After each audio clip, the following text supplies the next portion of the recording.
Welcome to the Profitable Cleaner podcast.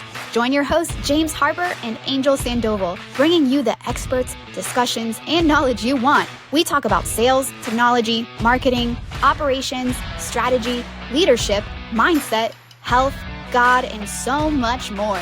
Now, are you ready to profit? What's up, everybody? Welcome back to the Profitable Cleaner. Today in the house. No, I'm just kidding. I sound like Bradley there for a second without the deeper voice. No, but James, how are you, man? How's your day going? I'm good, man. I'm super pumped. We have a lot of things going on right now and just super excited. It's an exciting season of life. 100%. What makes it exciting for you? The fact that you have a lot going on? No, I actually prefer not to have a lot going on for people that know me. I feel like I'm in that part of my season of life where like you're straddling you're straddling into the uncomfortable zone. Your comfortability levels out the window. Obviously, I don't know when this podcast is going to be released, but we're going to Nicaragua. We get to meet 35 plus reps that we work with in the commercial cleaning space and do an awesome mastermind training. We get to meet our team for the first time. I'm so excited about that. Like, I think of Elia, our employee relations manager. She's worked with us for 2 years. We've never actually seen her like face to face. So I'm excited to go to Nicaragua. That's happening this week. Then we turn around and we do Cleaning Profits 2.0. And there's a little bit of uncomfortability, but it's like healthy uncomfortability, which is where I think people should live. So that's exciting. I think the level of companies that are going last year when we did it, we didn't have like we had great attendees. Don't get me wrong, but now we doubled the size, and then the larger companies are coming, and expectations are higher every time you call something the second time around. Expectations go up. Before we forget, we're gonna do a different type of podcast here. So I just want to do a quick shout out to Andrea. She's our brand experience manager here at the Profitable Cleaner and Cleaning Profits, and she's basically the brains behind everything. We just have cool voices. For those that didn't know, James used to work in the radio, so that's why he has that good voice, that radio voice. But she's behind everything, and so now she's actually joining in every podcast as a producer. So hopefully we're gonna level up our game here, bring you guys some. We're gonna try to make this more engaging. We've gotten great feedback from the podcast, and even though we just did our rebrand and we're bringing in new things, we're always thinking of what's next and what's coming, because the best way to serve you all that are taking an hour, 30 minutes to listen to our podcast is for you guys to grab the information and do something with it. You know what I'm saying? So what we're going to talk about today is pretty simple. We're going to talk about what the power of the podcast is. That's the one. Two, ironically enough, we're actually going to open up the doors a little bit. We're going to give you guys some objections, some things that we've heard from people and the reasons they're not going to events, they're not doing certain things when it comes down to themselves.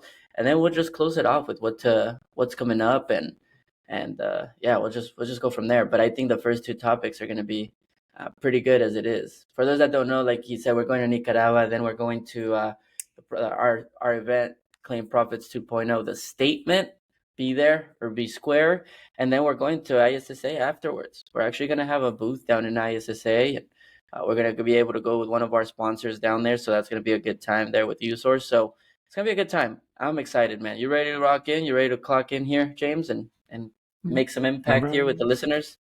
I'm ready, man. Let's dive in. Awesome, brother. Let's go for like a solid 30 minutes of just pure nuggets and pure just knowledge.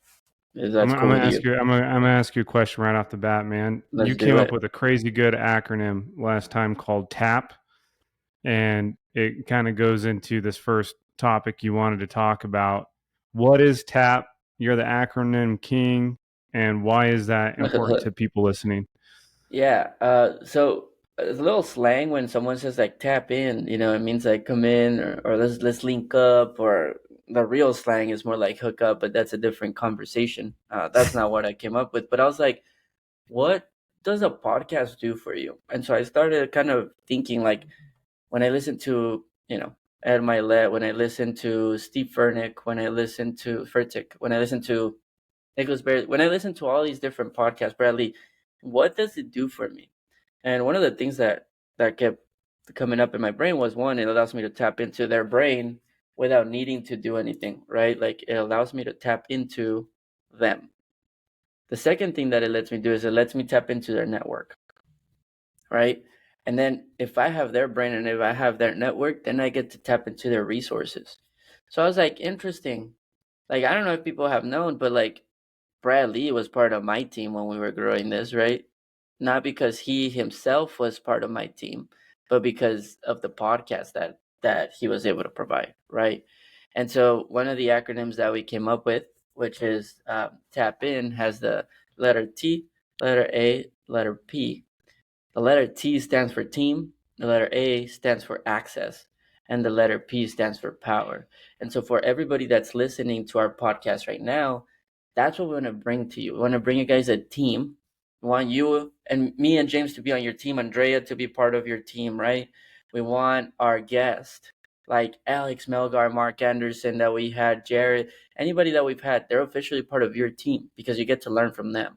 The second thing is access to people, access to resources, access to like a moment for themselves, if that makes sense, like access to learning, to knowledge without them having to pay. There's some speakers we've had that you have to pay a lot of money to get in front of and get to pick their brain. So we get to grab the questions you have and bring them forward. And the third is power. And I don't mean control, I mean power. And if you don't know what the difference is, go listen to our previous podcast with Alex Melgar, which was really good when it came down to that. But power. When you listen to our podcast, we want to empower you to do whatever it is that you're supposed to do that you wouldn't do otherwise if you wouldn't have listened to us.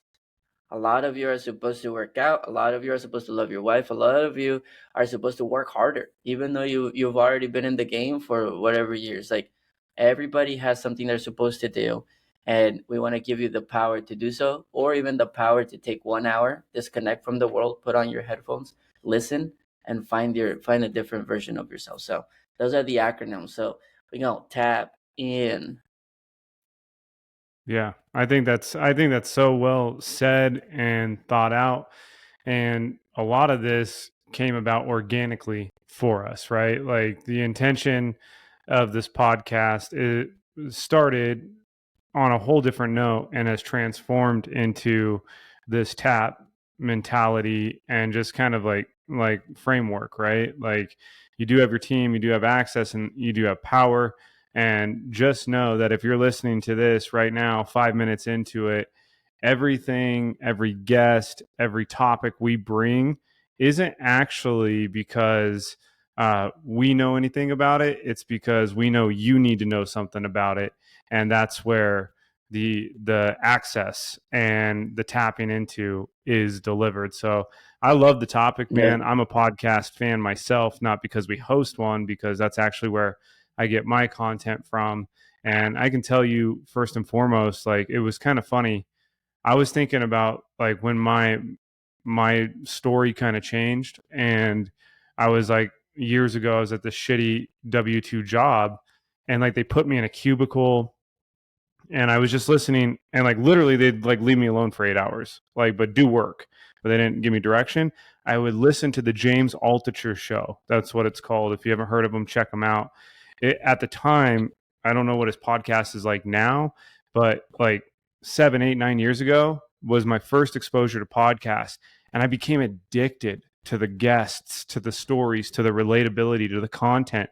And actually, because of that podcast, it gave me confidence to do something I wouldn't have done if I was stuck within my own head, or just literally gave me new exposure. Although I've never met James Altucher, I feel like I know James Altucher because I've listened to 90 of his episodes, and it gave me confidence to start a business. And so hopefully our intention is that we can give you a resource, introduction or exposure to someone that helps change your business or start something new and level up that beginning stage of growth. So tap into this however you said can. something crazy. You just said something crazy. So before I forget, you said you became familiar with it. You became familiar with like James. I don't know how to say his last name. Altucher. I don't know. Yep. Altucher. But you became familiar with them. You became familiar with the topics they were talking about. And familiarity creates like security and confidence, right? And so if you're listening to a podcast every day, right? And again, there's a balance between just being an information gatherer and creating applied knowledge. But in the beginning, in order to be able to do something, you have to get new information. Then when you become familiar with the new information, it's almost like your thinking frameworks are different, right? When you see Totally. something the other way, though, and somebody else sees the same exact thing, we're talking about it. When you have your perspective put into it, you see things differently. The way we see losing a client, the way we see, like the way we see other stuff, like the way you see life in general, comes from where you're breeding from, right? Like what is familiar to you. And so that's why it's also important to be careful and to be smart about what podcasts you are listening to. What information are you consuming? Because that information will eventually create some form of behavior. That behavior will then create some form of thought about yourself and about your situation. Then that will create an emotion, which will then lead to a feeling. And we are beings of feelings, and then we'll start acting on that specific feeling, which you would have thought came from life, but it actually came from that one podcast you listened to that said women suck or men suck or this or whatever it is that the podcast was. And so I've learned to be very selective of the podcast that I listen to, because whatever I listen to is going to breed familiarity. Then I'm going to get really confident in that topic that they're talking about. And then that's why I love media. Don't get me wrong. I love the fact that we can throw an awesome message. But if you go through your Instagram, your YouTube, you'll find some content out there that you're like, what the fuck am I listening to? Like, No doubt. what is this? Why are we Dude, sharing this message? yes, you are going to hit on a topic that actually, so I've been journaling like the last month and a half every day. And I say every day. This morning is the first time I haven't journaled in a month and a half. And now I just remembered this and I'm like, I need to journal after this podcast, even though it's halfway through the day. But one of the things I've been journaling about is exposure. And I read a Grant Cardone book years ago. I can't remember which one. And he literally has a chapter in there called Be Careful Where You Get Your Information. And I remember thinking like, oh, that's interesting. That's a really good point. But I would go a step further, not just be careful where you get your information, be careful with what you're exposing yourself to. So recently, like one of my guilty pleasures is I like crime documentaries. Like I know your wife Denise does as well, Yeah, right? she But loves it. Yeah. I can like go hard on these crime documentaries, and they can be dark and twisted and all of this. And then I noticed this unhealthy habit of exposure creeping up in my life. This is going to sound crazy, but maybe someone can relate to this. Hearing this is I started this bad habit, which I typically don't do. I typically read at night, but like last week, I was watching crime documentaries on my phone in my bed, which is not me, like right before I fall asleep. And I was having these like crazy dreams, not about crime, like, but I was having like dark and like just Yeah. bad dreams about other stuff, not crime related or what I just watched. And I would wake up like all like kind of weird. Now, thankfully, I do a lot of like mental fortitude Yeah. and development to where I like, okay, it's a dream, breathe, reset, go. But like it was like a bad way to start my day. I'm like, why am I having like these weird dreams and me waking up feeling weird? Right. And then like I'm like, well, look what I'm looking at on Instagram. Oh I'm yeah. watching bullshit on Instagram. Look what I'm looking at on Twitter. I'm watching like fight videos on Twitter, right? And then like these crime videos on YouTube. Has nothing to do with business. Has nothing to do. It's not like a narcotic. It's not porn. It's not alcohol. Like I can justify it. Say there's so much worse out there. I'm watching Yeah. a crime video, a documentary, and then my subconscious, though, the exposure of the type of BS I'm inputting Yeah. is impacting me, man. And I don't think people realize how much exposure from media we have. And we have to be careful, going back to what Grant Cardone said, where not we get our information from, what we expose ourselves to, and what type of content that 100%. is. All right, hang with me for the next minute and a half. We got a quick break here in the Profitable Cleaner because we're officially official. It's like I like to say it. Why? Because I get to take this break and introduce our sponsors. First sponsors is USource. So go to usource.com. That's USOURCE.com. This is a business management platform for facility services companies. No more chaos, unnecessary admin work, or just having to consolidate information. This is about you not being the source of information anymore and having a platform that can give you the accessibility, visibility, and control over your operation. So see more, do more, whether you're one employee or 3,000 employees, this is the platform for you. So check out our sponsor, usource.com. Our second sponsor, dayporter.com. They will help you with all your outbound, LinkedIn, email, call, and they're going to do it with a team from Latin America. So make sure that you reach out to them, dayporter.com. They can help you hire your next superstar and give you the strategies to go book the walkthroughs that you're looking for. The third one is going to be Melgar Consulting. That's alexmelgar.com. If you're hovering around the $5 million range and you're in the facility services industry, want to hit those 20, want to keep bumping your head and really want to scale, he is going to be able to consult and help you have the right foundation, the right structure, and the right strategies, and the right advisory and consulting to get you past those 5 to 20 million. So go to alexmelgar.com. And last but not least, our fourth sponsor, cleaningprofits.com. That is our annual event for facility services CEO, executive teams, leadership teams. Bring them out. This is all about transformation. It's all about training. It's all about community. And it's held once a year, this year, September 12th to the 14th. So thank you once again to all of our sponsors. And let's continue on to the show. I would 100% agree with that, man. I think yeah, it's not talked about enough. That's all. It's just not talked about enough. It's understanding that we're basically humans are basically a bunch of energy with different trigger points, different stimulants, right? That's why they say it's a spiritual experience, and that's why we believe in God. And we'll get into a different conversation here, but everything has a stimulus. Everything stimulates you. The colors, the food, the people, the words, the language, right? That's why every time we talk with our team, every time we talk with someone, I'm like, what are you really trying to say? And they're like, why does he always say that? Why is he always intense like that? Why does he cut me off? And I'm like, because you're showing something. You're putting energy towards what you're about to say, what you're feeling, what you're doing. And so you gotta be careful on what that specific word is and what we're doing. So now, before we turn this into a whole energy thing, but I'll say one more thing. That's why in Cleaning Profits, I had somebody tell me that they're going. They're like, so are we gonna get to party when we're down there? I'm like, you can. Yeah, you can do whatever you want. I'm like, I'm gonna be working out at 6 a.m. with a war veteran. Special. They're like, oh man, sounds too intense. Doesn't sound like a fun event. I'm like, depends, right? It depends how you see it. It depends how you see it, but that's why everything that we're planning for the event, we know that it's going to create some form of stimulus, a response, a behavior that's going to turn into a thought, that's going to turn into an emotion, a feeling, then another action. And so we can put enough stimulants throughout the event, good stimulants, great exposure, triggers on people that they're not used to, behaviors. Imagine you go to an event and you haven't worked out or done anything in 5 years, in 30 days, in a year. And then you go with a special forces guy and he tells you you're doing great. What do you think that's going to change? You're listening to this and think nothing will change. Everything will change.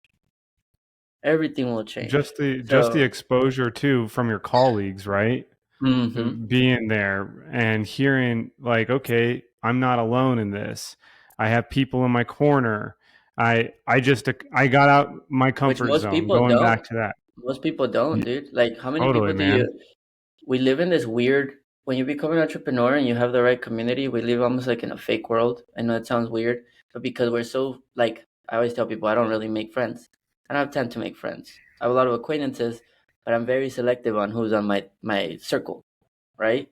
And it's because you would assume that everybody reads, you would assume that everybody works out, you would assume that everybody works on themselves, that they have strong diet. No, most people don't. And the people that do have it, most people don't have someone in their corner going, oh, you don't want to work out and you want to go get drunk? Fuck you, get up and we're going to the gym. Most people don't have, or having relationships with a problem in your relationship, your business going down. You don't have a lot of friends that say, hey, business going down, you've lost some business. I don't care. Get up and let's go knock some doors. Let's make some cold calls. Oh, but I'm the CEO. Who cares? Go get back the money, right? No one Yeah. has that. They're like, oh man, here, listen, the You economy, think everyone online is listen. making money. You think everyone That's another online is one like too, yeah. crushing it, And they're right? not. Like, And they're not. and they're not. That's right. And a lot of people still do. And even those people that do still only surround themselves. A lot of us surround ourselves around the people. We surround ourselves around people that only affirm what we want them to affirm. Not a lot of people are down to hang out with people that are gonna like, you know what I'm saying? So yeah, that's kind of where we're at. Let's jump into the next topic if it's cool with you, man. Let's Let's go. jump into the topic. So the second topic that I want to talk about is we've heard some interesting stuff going on when it comes down to the event, some interesting objections, right? And I would love to be able to kind of touch on that, to have a few objections or situations that we've learned into, and let's just see where this goes. I think that would be super fun. I know Love it, Andrea man. just I know Andrea just put on the chat here. It's gonna be fun. So we're gonna test this out. She put there's about 1.2 million janitorial service businesses in the U.S. as of 2023, which was an increase from 2022 of 3.6%. So, what differentiates you? I love that because that's something we're going to be talking about in the event, and this is a perfect segue into the things that people tell us, but they don't realize that competition's only getting bigger. Now, what percentage of the million two are actual big companies, are actual, that's a different conversation, but let that sink in. In the US, there's 1.2 million janitorial services companies. Yep. And that's up 3% from the year before, right? Yeah. So if you're not trying to improve, and that can mean so many different things in your business, there's the industry's growing and there's someone coming for your spot. I always feel Yeah. like there's someone coming for our spot, whether that's in podcasting, sales, business, it doesn't matter. So you Well, need to there's feel always like someone's someone coming for your working. spot. Someone's working That's while right. you're not working. And I think this is a long-term game in everything that we do, though, right? Totally. So it's crazy, dude. I see that myself in like working out. I see that in my relationship. Sounds crazy because that sounds a little dark, right? But it's like, hey man, listen, if I don't become the best man that I can, who said that there's not another guy lining up in the back saying, I will find a Or who way. just says that like unhappiness isn't coming for you. Oh, dude, right? Not even the Yeah. people, right? Just unhappiness, conformity. Like it would suck. Yeah, It would totally, suck. man. Well, let's jump So into it. I What are some things that you've heard on why people have decided not to come to the event? What are some things you've heard of the event? Let's just jump into it because I'm pretty yeah, sure so someone listening to this has said the same thing. Whether it's our event or something else, yeah, that doesn't really matter. it's just commitment in general. So for our event, we've had a ton of conversations, with you guys. Obviously you've heard us talk about it on the show. And shout out to the people that have committed and are going to Cleaning Profits 2.0. You guys are the one percenters there.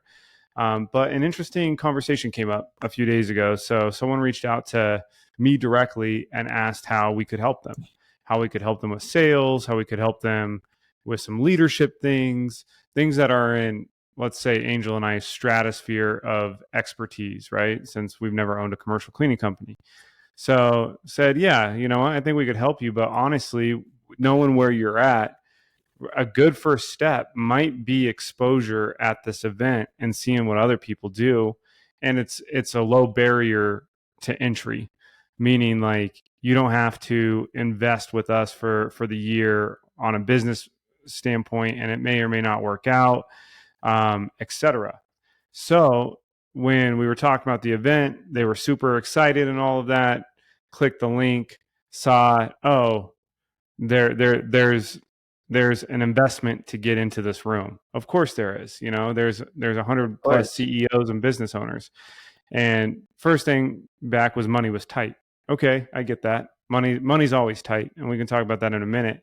And I said something along the lines like, "Hey, understandably so, I've always seen that investing in yourself has always been worth it." And I got a really interesting objection I've actually never heard before. and it was, I've been investing in myself for years and I've never seen ROI come from it. So I don't know what to do. Well, so And let's tackle those two. Yeah. I found that really interesting. Like, I think if you're truly committed and investing in you continuously for years, you organically should see a return come from it. Now, the return might not be monetary in Here, question. financial. Before we go into like why they're wrong, let's play, because like an objection's an opposition of thought, right? You think one way, I Sure. think one way. We don't see that. Yep. We don't see mind to mind, not even eye to eye. It's just we don't think the same. So we gotta learn how they're thinking. So I'm gonna play devil's advocate here with you. It's cool. Go for it. Why would someone ever say that?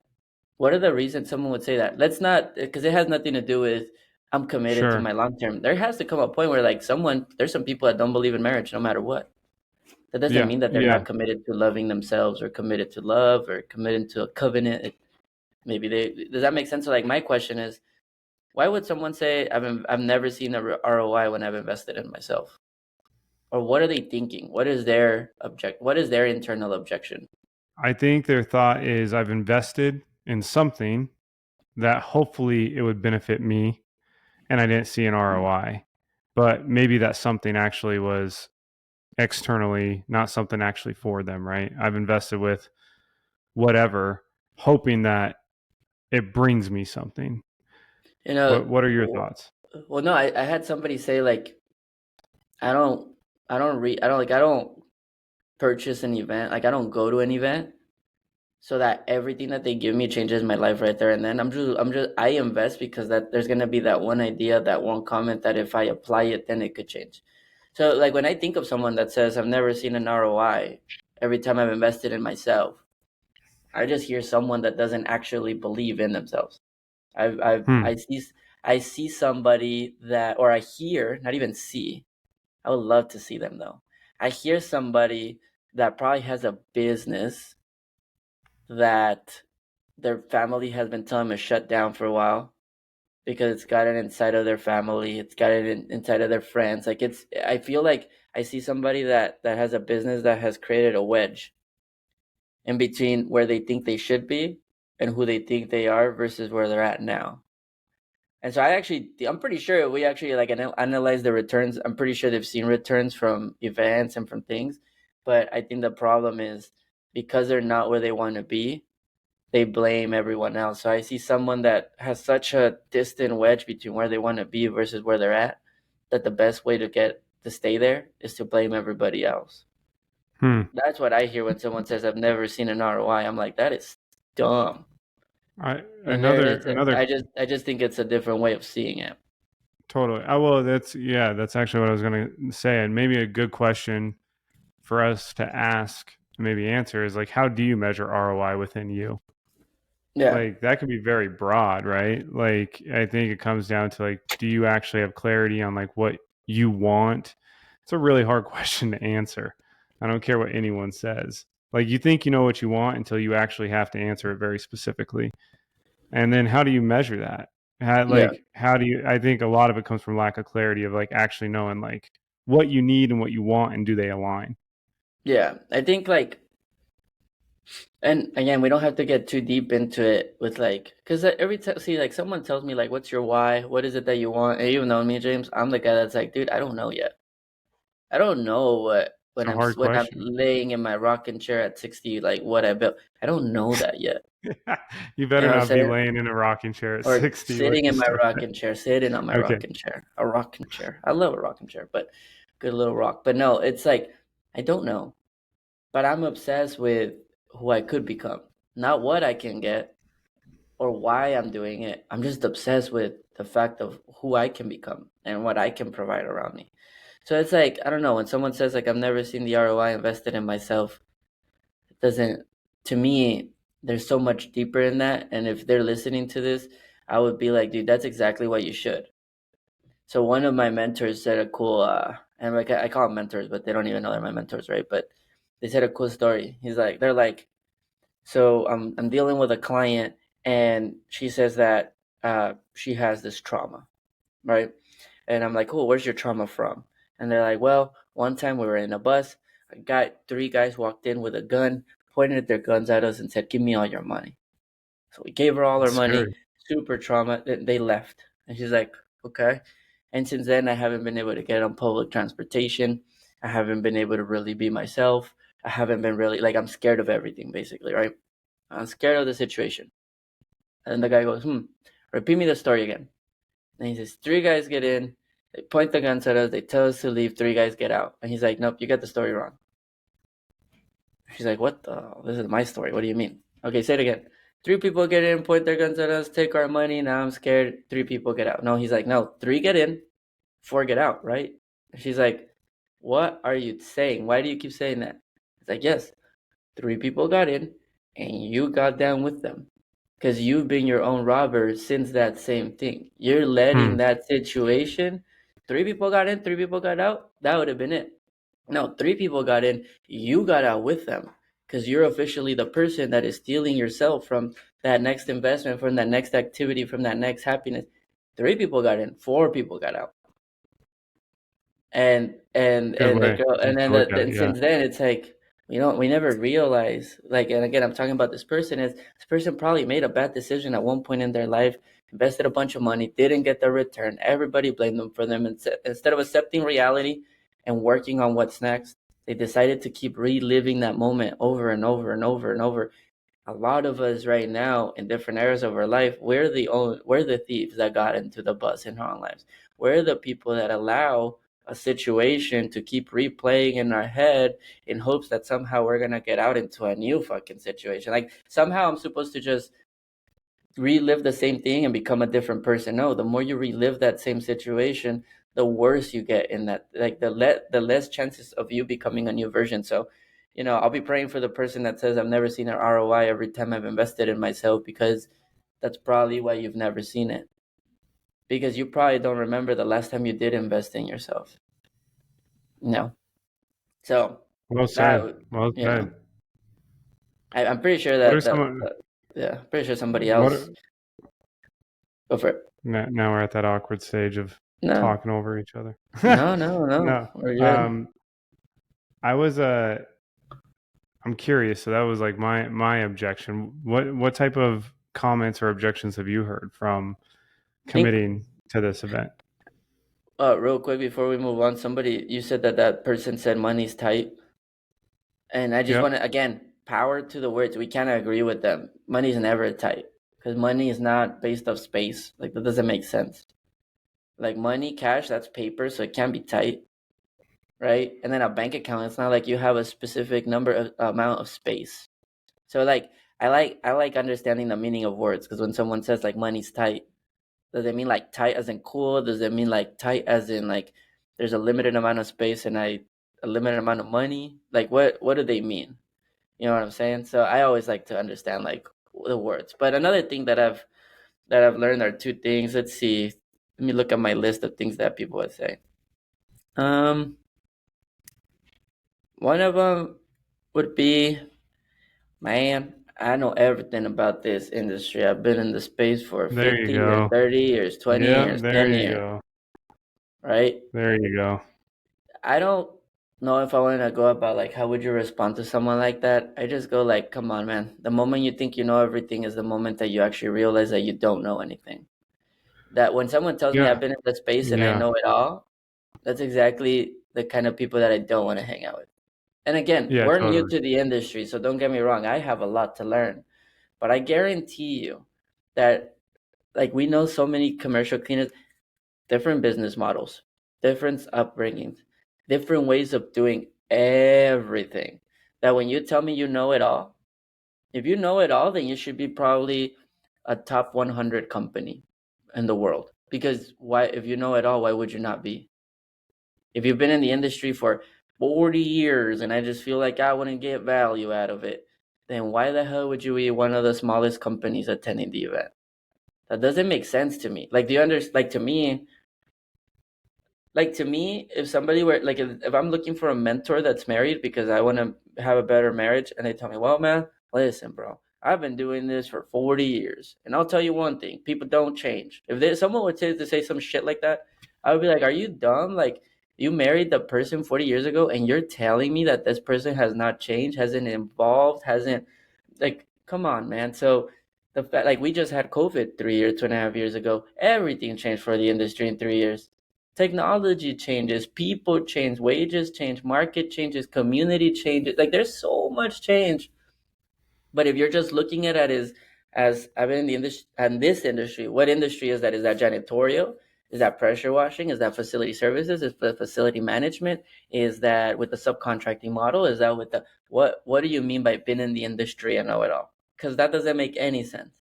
And most importantly, another person told me that, and they're like, I'm already part of 5 associations, like I'm really connected.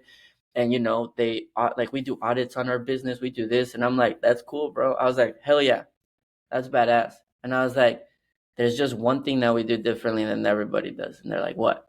And I'm like, I'm glad that you're bringing your team, but we'll focus on self, right? Like, if your answer has been in the space and I know it all, cool, man. What do you know about yourself? When was the last time you went and explored yourself? When was the last time you pushed yourself, whether it's physically, mentally, spiritually, to where you got so uncomfortable with yourself that you found that this was a new trigger, that you found that this was a new desire, that you found that this is the new timeline, right? Like, these are the kind of things that I'm like, like, when someone tells me I've been in the industry for so long, I'm like, cool, man. The good news is that you've been in this life for a while too. It changes every day. When I hear that, man, it just is such a limiting belief to me. It doesn't even matter what industry, whoever gives you that objection. It's like, I think there's a core belief in some people that, like, you stop growing at some point, and there's also a core belief in others, and I believe this, that you can make the choice to never stop evolving. There's a few things. Like, one, these are just key principles in life. Never be the smartest person in the room. 2, stick with winners, right?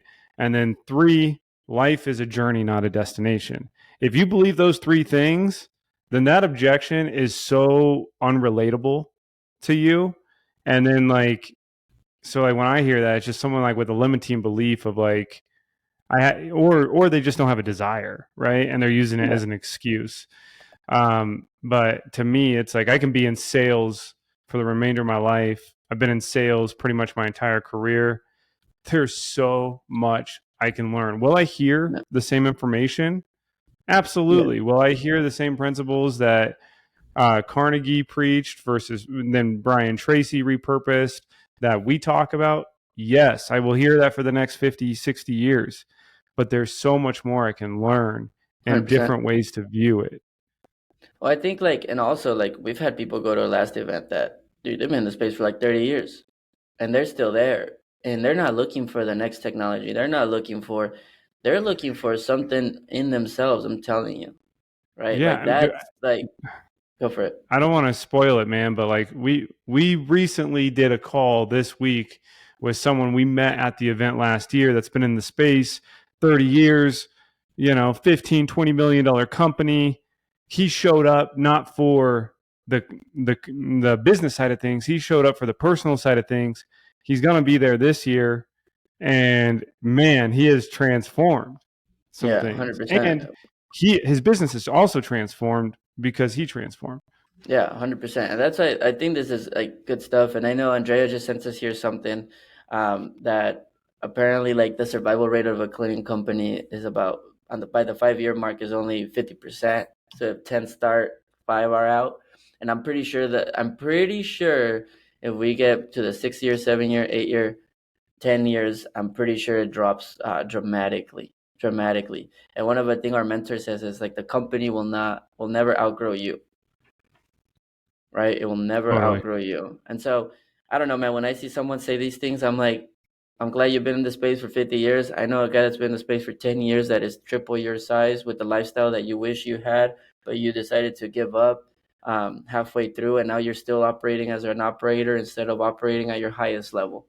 I'm not going to say that to someone, but if we're getting real, I know people that are younger than us, podcasts that are different than us, that I'm like, damn, bro, if I would have taken myself serious. And I think this is where it's all going. Like, we've heard money's tight, never seen the ROI, not the right time, been in the space. I know what events are like.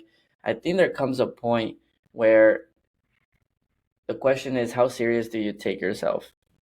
And that's like a question that I would always ask people, because let's be honest, James, when we started this, if we would have taken this more serious than we have, just like kind of like how we are doing now, how much bigger would this be? And I know this sounds bad, because like the answer we want to give is like, hey man, listen, we're trying our best with what we had. Of course. My question is, if we took ourselves serious in every aspect of our life, we measured it, we audited it, we got feedback, we like took it serious, how different would life be in most of the things that we are? And so whenever I catch myself giving an objection, or someone else gives an objection, I'm like, how serious do these people treat themselves? Like, what do they feel they're worth? How do they see them when they look in the, like, they can do all this Instagram stuff, but when they look in the mirror, what do they think? What do they say? What do they believe? Are you okay with you when you're alone? And I don't even know if okay, bro. Like, fuck. I would hate to just feel okay when I'm alone. I would like to be excited. Like, have you ever, like, you met like Coach Burt. He's going to be he doesn't feel okay with himself. I'm pretty sure that homie looks at himself in the mirror and goes, God, you're fucking great. Like, With his little bald head. Yeah, bro. Like, he looks good, Right. And he's like, fuck yeah, you look good. Yo, he kind of looks like Mr. Clean. He does. I mean, Jesus Christ, he's gonna listen to this, James. He's all ripped. He's all ripped and handsome and bald. He's gonna be ripped and handsome and bald. He's gonna be a good speaker at the conference, and I think. But like again, like, does he look at himself and go, "Damn, bro, looking good, man"? Like, when I felt okay with my body, it was when I was kind of working out, and I was like, it gets past. Yeah, totally. And then I started doing CrossFit and boxing and stuff, and I'm like, hey, bro, over there, you look good, bro. You get a little tan. You're like, I feel great with myself. You walk with You walk with a different swagger, with a different energy. It's perfect example, man. Perfect example. We were out in El Paso a month or two ago. We saw Andy Elliott. Andy Elliott freaking lit this room on fire. Best speaker I've ever seen live. Hold that though, because I see Ed Milet tomorrow. I'm pumped about that. It's going to be great. Yeah, but then you got Coach Burt. And then I got Coach. Yeah, I'm just getting slapped all over. But Angel and I were so fired up after Andy Elliott. We were also like kind of messed up because it hit us with a lot of truth that is hard to realize sometimes. But that next Monday, we showed up with our team like fired up, different energy, swagger, intense but loving, and our team killed it. They freaking it was like our team killed it that week, and they've been killing it since too, right? But now the goal is to like keep the momentum. Yeah. And so it goes to what you're saying. We took ourselves seriously when we showed up. Yeah, and it came because somebody else showed up, and we saw how serious they took themselves, their life, their people around you, and you're like, damn, like I want to be like him, because I don't. I deserve to feel the love that he feels for himself and the people around him, right? Like that. Amen, man. Since I said that, like, damn, you know what I'm saying? So, man, I don't know how long we've been going. I know we've been riffing. 41 minutes. Let's wrap this up, because I think it's a great episode as it is. Again, the question here is, how serious do you take yourself? I know that people that are listening to this take themselves pretty serious. That's why they're tapping into the resources, the team, the access, the power that we have. So I know I'm not talking to you, but if for whatever reason I am, make something happen, make a decision, make a commitment, make a move. We're humans. We're supposed to make moves. We're supposed to keep growing. We're not supposed to just stay complacent in other parts of our lives. So make sure you do that. James, let's do you have the little podcast desk? Let's finish it off with like with a little roulette thing, or I call it a roulette, but it's not even a roulette. It's just a deck of cards. But let's do the deck of cards. Question roulette, because we don't know what's coming out.